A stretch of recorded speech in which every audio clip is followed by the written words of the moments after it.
And what this is doing is this is building a search for us automatically and is showing us the 10 best candidates that are already inside Bullhorn.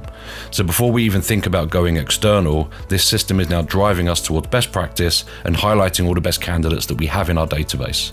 And if I'm willing to start working my way through this list, I simply click the button and it auto builds a search for us ready to work our way through.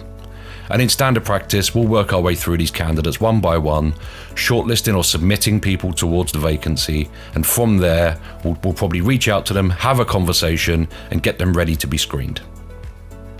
So once we have them in our submittal workflow, it's as simple as just picking the ones we want and just inviting to screen as we go.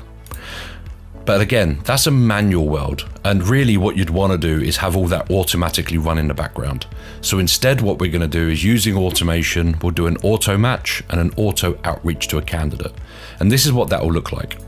So jumping into the candidate persona, they've now received an email from us saying, hey, you've got a new job match alert with some details around the job, and now we have a clean call to action for us to hit the button and find out more about that job. And because that job has already been loaded onto the website because of the integration that we have, what we can now do is, as the candidates working their way through and checking out what this job looks like, we can start to engage with them using the chatbot.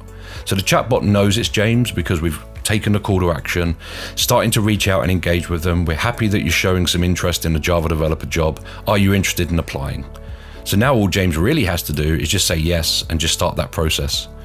Now, the reality is that process is, before we actually get deep into the details of the job, you're probably going to want to go through some kind of high-level knockout questions first.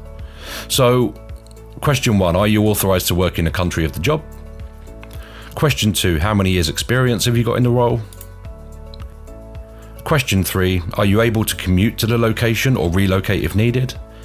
And these are just example questions. And question number 4, what's your current preferred employment type? And I can choose multiple here if I need to, so I can say I'm open to anything. And that's it. I've answered all 4 questions. And now, based on all the logical steps that happen inside the screening, at this point, we're now ready to begin the AI screening conversation itself.